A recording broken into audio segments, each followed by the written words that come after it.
सुप्रभात पिला माने या पूर्वरु तुमे माने जे कोनोसे त्रिमात्रिक वस्तु को किबा अलगा सब आम आखपाखर वस्तु को विभिन्न पार्श्व देखिले भिन्न भिन्न देखा जाए बोली धारणा पाई सारिछ नुहे।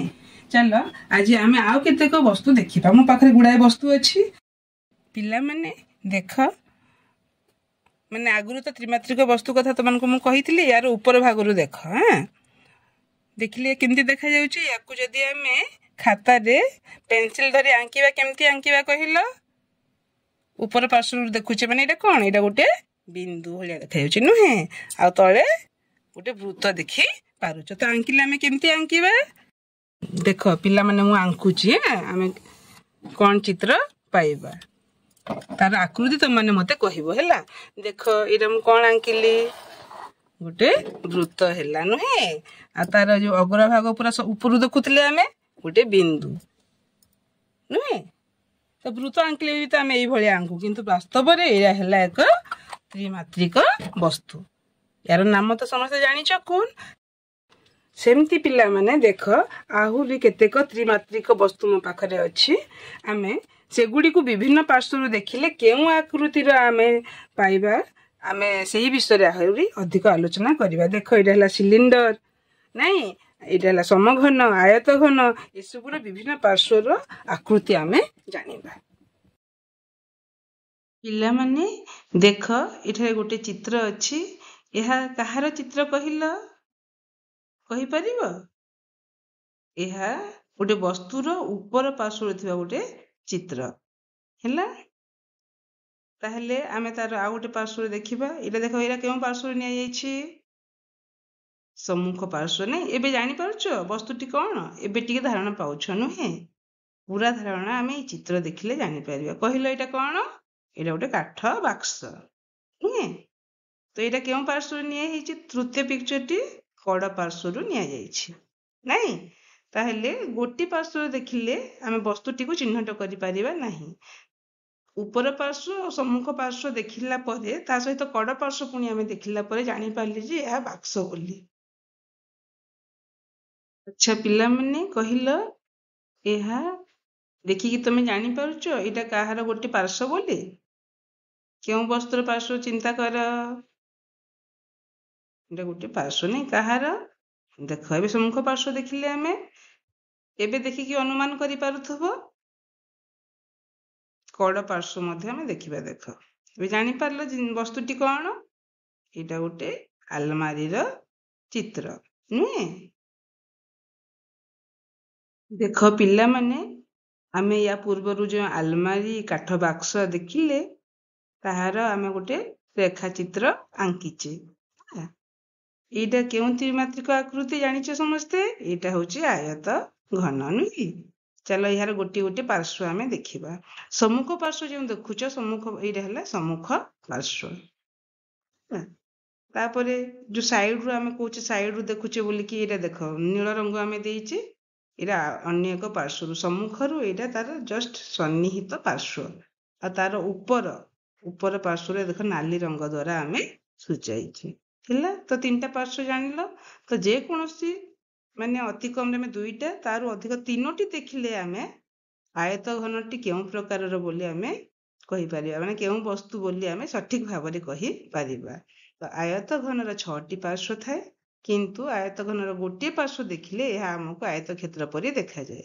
6टी पार्श्व रो जदि तीनोटी पार्श्व देखा जाए ताहेले आयत घन आकृति चिन्हट करि हेबो। बुझिलो समस्ते पिला माने देख एठारे गोटे आयत घन किपरि घुरुछि नुहे।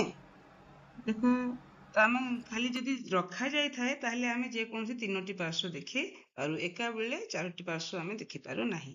तो एठी आमे 6टी जाक पार्श्व देखिले केउ केउ प्रकार देख ता चित्र सम्मुख पार्श्व और तार पछ पार्श्व यदि आमे देखिबा देख एई दुईटी पार्श्व नै सम्मुख और तार जस्ट विपरीत पछ पाख। तापरे एटा अन्य एक पार्श्व देखिले जेमति अलमारी रो देखिथिले ना से भी आयताकार किंतु माने एटा कम चौड़ा जानि पारथबो तफात। तापरे तार ऊपर भाग आ तार विपरीत देख नाली रंग आ गोलापी रंग द्वारा सुचा जाइछि। ଛଅଟା ଯାକ ପାର୍ଶ୍ୱ ତମେ ସମସ୍ତେ ଜାଣିପାରିଲ ପିଲେ? ପିଲାମାନେ ଆମେ ତ ଆୟତ ଘନ କଥା ଆଲୋଚନା କଲେ। ତାହାର ମୋଟ କେତୋଟି ପାର୍ଶ୍ୱ ବୋଲି ଜାଣିଲେ ଆମେ? 6ଟି ପାର୍ଶ୍ୱ। ତମେମାନେ ୟା ପୂର୍ବରୁ ମଧ୍ୟ ଦେଖିଲ। ତାପରେ ଦେଖ ଆମେ ୟାକୁ ଅଲଗା ଅଲଗା ରଙ୍ଗରେ ସୂଚାଇଛେ। ଦେଖ ସମ୍ମୁଖ ପାର୍ଶ୍ୱକୁ ସବୁଜ ରଙ୍ଗରେ, ତାପରେ ତା ପାଖକୁ ଯୋଉ ପାର୍ଶ୍ୱ ଲାଗିଛି ଏଇଟା ମଧ୍ୟ ଅନ୍ୟ ଏକ ପାର୍ଶ୍ୱ, ଏଇଟା ଗୋଲାପୀ ରଙ୍ଗରେ ଇଏ କରିଛି ନାଇଁ, ତା ଉପର ଭାଗ ନୀଳ, ଗାଢ ନୀଳ ରଙ୍ଗରେ ସୂଚାଇଛି। ତ 3ଟା ପାର୍ଶ୍ୱ ପୁରା ଜାଣିପାରିଲ। ତ କେତେବେଳେ ବି ଆମେ କୌଣସି ଆୟତ ଘନ ଦେଖିଲେ କିମ୍ବା ସମଘନ ମଧ୍ୟ ଦେଖିଲେ ଆମେ କଡରୁ ଯଦି ଦେଖିବା ତାହେଲେ ଏଇ 3ଟା ପାର୍ଶ୍ୱ ଆମେ ଦେଖି ପାରିଥାଉ।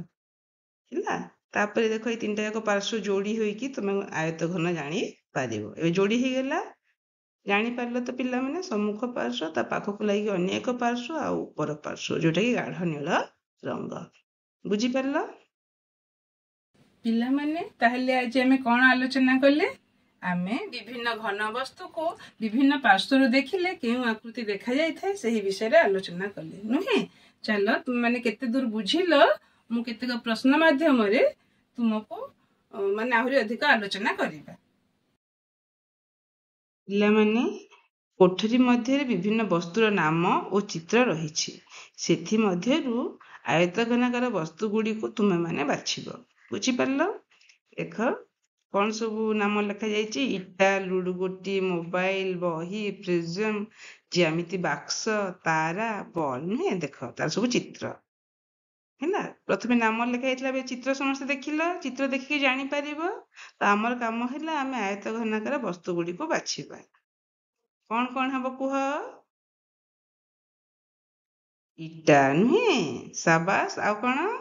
ମୋବାଇଲ, ବହି, ଜ୍ୟାମିତି ବାକ୍ସ। ଆଉ କିଛି ନାହିଁ? ଆଉ ନାହିଁ। ଏବେ ଦେଖ ଗୋଟେ ସାରଣୀ ଅଛି, ସେ ଭିତରେ କିଛି ବସ୍ତୁ ଗୁଡ଼ିକର ଚିତ୍ର ଦିଆଯାଇଛି, ନୁହେଁ? ତ ତୁମର କାମ ହେଲା ଆୟତଘନାକୃତି ବସ୍ତୁ ଗୁଡ଼ିକୁ ଚିହ୍ନଟ କରିବ। ଯୋଉଟା ଆୟତଘନାକୃତି ତାକୁ ହଁ କହିବ, ଆଉ ନହେଲେ ନା। ହେଲା, ପ୍ରଥମେ କଣ ଅଛି? ରୁବ୍ରିକ୍ସ କ୍ୟୁବ, ନୁହେଁ? କଣ ହବ ଏଇଟା? ନା, କେଉଁ ଆକୃତି ହେବ? ଏହାର ଆକୃତି ସମଘନ, ନୁହେଁ? ତାପରେ କଣ ଅଛି ବୋଲେ କାଠ ବାକ୍ସ। ହଁ, ଫ୍ରୁଟି ସବୁ ପିଇବାକୁ ଭଲ ପାଅ ନାଇଁ? ଇଏ କଣ ହବ? ଏ ମଧ୍ୟ ଆୟତଘନାକୃତି, ତେଣୁ ହଁ। ତାପରେ ଚକୋଲେଟ, ନାଇଁ? ଏଇଟା କଣ ହବ? ନା।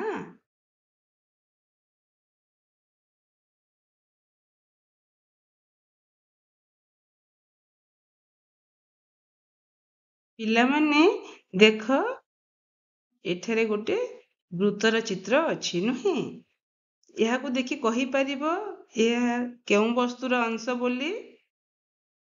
କେଉଁ ପାର୍ଶ୍ୱରୁ ଏହି ଚିତ୍ରଟି ନିଆଯାଇଛି କହିପାରିବ? ଏହା ଉପର ପାର୍ଶ୍ୱରୁ ନିଆଯାଇଛି, ନୁହେଁ? ଏଇଟା ହଉଛି, ଏହାର ଆକୃତି ହଉଛି ବୃତ୍ତ। କାହାର ଅଂଶ କହିଲ? ଏଇଟା ହେଲା ଗୋଟେ ସିଲିଣ୍ଡରର ଅଂଶ। ସିଲିଣ୍ଡରର ଉପର ଭାଗରୁ ଯଦି ଆମେ ଚିତ୍ର ଉତ୍ତୋଳନ କରିବା ତାହେଲେ ସେ ବୃତ୍ତ ଭଳିଆ ଦେଖାଯିବ। ବୁଝିପାରିଲ?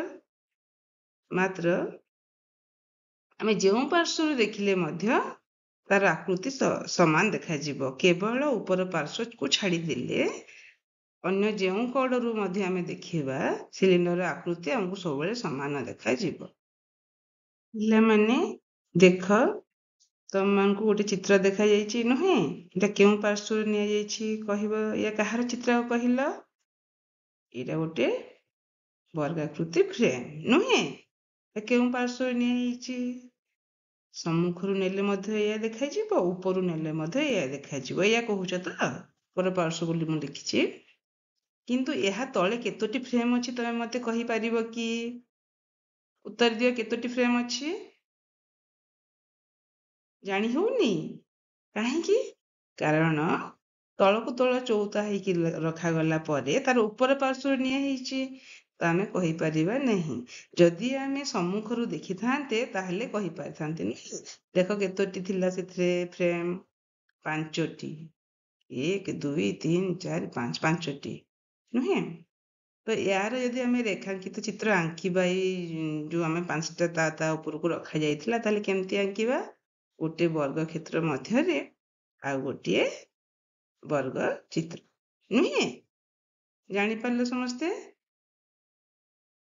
ପିଲାମାନେ ଦେଖ, ଏଇଟା କାହାର ଫଟୋ ଚିତ୍ର?